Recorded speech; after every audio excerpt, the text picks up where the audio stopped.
ഇവരൊക്കെ ഇപ്പൊ നിന്റെ ബിസിനസ് പാർട്ട്നേഴ്സ് ആയിരിക്കും അല്ലേ? അല്ലെങ്കിൽ വർക്കിംഗ് പാർട്ട്നേഴ്സ്. കോടികളുടെ ബിസിനസ് ആണല്ലോ നടക്കുന്നത്. എന്റെ സത്യഭാമേ, ഇതിലും ഭേദമല്ല കുപ്പിയും പാട്ടയും പറക്കാൻ പോകുന്നതായിരുന്നു. അതാവുമ്പോ മുതൽ മുടക്ക് വേണ്ടല്ലോ. ആരെങ്കിലും വലിച്ചെറിയുന്ന കുപ്പികൾ പറക്കി വിറ്റാലും നിങ്ങൾക്ക് ഭാര്യയ്ക്കും ഭർത്താവിനും ജീവിക്കാനുള്ള വക കിട്ടും. വിഷ്ണു പിന്നെ കളക്ടർ ബംഗ്ലാവിലായിരിക്കുമല്ലോ. പട്ടുമെത്തേൽ കിടക്കേണ്ടവൻ ഇവിടെ വന്ന് കയറുകട്ടിലിൽ കിടക്കൂ. കിടന്നാൽ തന്നെ അവന് ഓർക്കം വരുമോ? എനിക്ക് നിന്നോട് ഒന്നും സംസാരിക്കാനില്ല, ഇറങ്ങിപ്പോയി ഇവിടുന്ന്. പക്ഷേ എനിക്ക് പറയാനുണ്ടല്ലോ, നിന്റെ ഇപ്പോഴത്തെ വിശേഷങ്ങൾ തന്നെ നിനക്ക് അഭിമാനമായിട്ടല്ലേ തോന്നേണ്ടത്? മാളിക മുകളിൽ കഴിഞ്ഞിരുന്ന, എല്ലാവിധ സുഖസൗകര്യങ്ങളിലും കഴിഞ്ഞിരുന്ന ആഠ്യത്വത്തിന്റെ ജ്വലിക്കുന്ന സ്ത്രീരൂപം ഇപ്പൊ വെറും നിസ്സാര കാശിന്റെ ലാഭവും പ്രതീക്ഷിച്ച് വീട് വീടാന്തരം നടന്ന് കച്ചവടം നടത്തുന്നു. ഒരു സോഷ്യൽ മീഡിയയിൽ ഇന്റർവ്യൂ കൊടുത്താലേ സംഗതി ഇത് കത്തിക്കയറും. കളക്ടറായ മരുമകൾ ശാലിനിക്കിട്ട് ഇതിന്റെ പേരിലൊരു കൊട്ടും കൊടുക്കാം.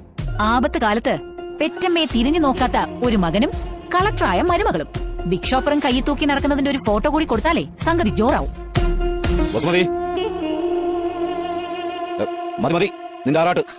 ഓ, അത് പിന്നെ ഭാര്യ പറയുമ്പോ ഭർത്താവിന് കൊള്ളുമല്ലോ.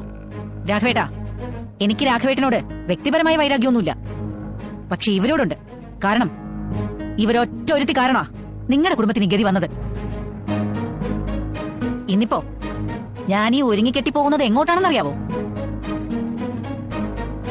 നിങ്ങൾ താമസിച്ചിരുന്ന ആ പഴയ വീടില്ലേ, ഇന്നതിന്റെ ലേലവാ. നിങ്ങൾ ഇവിടെ താമസിക്കുമ്പോഴേ ആ വീട്ടിൽ എനിക്കൊരു കണ്ണുണ്ടെന്നുള്ള കാര്യം അറിയാലോ. ഞാനതൊന്ന് ലേലത്തിൽ പിടിക്കാൻ പറ്റുമെന്ന് നോക്കട്ടെ. എനിക്ക് വേണ്ടിയല്ല, എന്റെ മകന് വേണ്ടി. അവനെയും അവന്റെ ഭാര്യയെയും, അതായത് നിങ്ങളെ സ്വന്തം മകളായ പ്രീതിയെയും ആ വീട്ടിൽ കയറ്റി താമസിപ്പിക്കണമെന്ന് എനിക്കൊരാഗ്രഹം, ഒരു കൊതി. അതിനുവേണ്ടി കുറച്ച് പണവും സംഘടിപ്പിച്ചുകൊണ്ടുള്ള പോക്ക. ഒത്തു വന്നാ ഞാനതങ്ങ് ലേലത്തിൽ പിടിക്കും. പിടിച്ച ഒരെണ്ണം ബന്ധവും സ്വന്തവും പറഞ്ഞ് ആ വഴിക്ക് വന്നു പോരുത്. അതെ, മുൻകൂറായിട്ടൊന്ന് പറയാൻ വേണ്ടിയാ ഞാനിപ്പോ ഈ വഴിക്ക് വന്നത്. കച്ചവടം ചെയ്ത് വരുമ്പോഴേ ആ വഴിക്കൊക്കെ ഒന്ന് കേറ്. എന്റെ മോന്റെ ഭാര്യയുടെ അമ്മയല്ലേ എന്നുള്ള പരിഗണന വെച്ച് എന്തെങ്കിലുമൊക്കെ ഞാൻ എടുക്കാം. എന്താ, 10 100 കൂടുതൽ കിട്ടിയാല് അന്നത്തെ കാര്യം നന്നായിട്ട് നടക്കുമല്ലോ.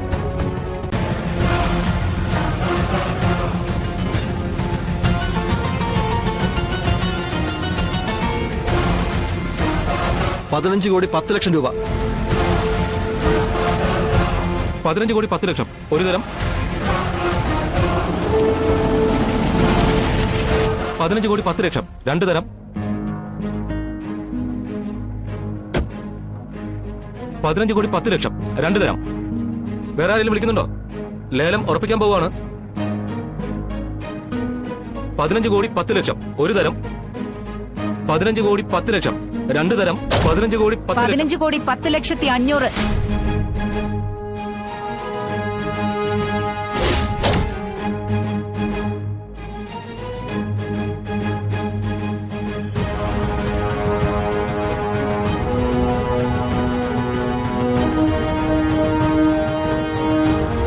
15 കോടി 10,500,000.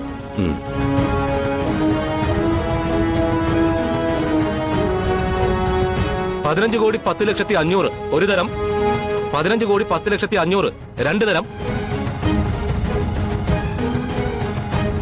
15 കോടി 10,500,000 രണ്ടു തരം. 15 കോടി 11 ലക്ഷം രൂപ.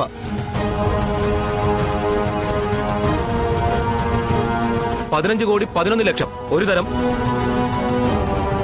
15 കോടി 11 ലക്ഷം രണ്ടു തരം.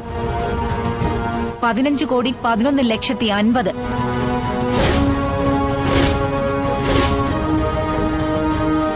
15 കോടി 11,50,000 ഒരു തരം.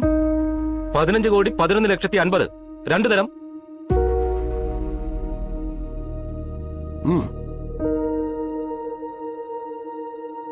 15 കോടി 13 ലക്ഷം. ഏതായി തള്ള? നിങ്ങളുടെ സ്വന്തം.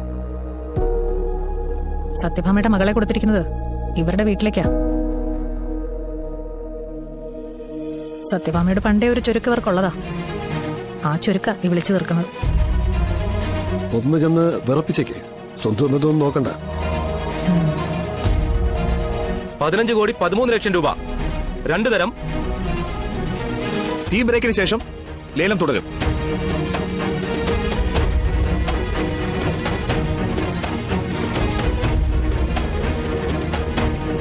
ആ തള്ള കുഴപ്പാ. അവരെ ബ്രേക്ക് ചെയ്തില്ലെങ്കിൽ തുക കത്തിക്കയറും.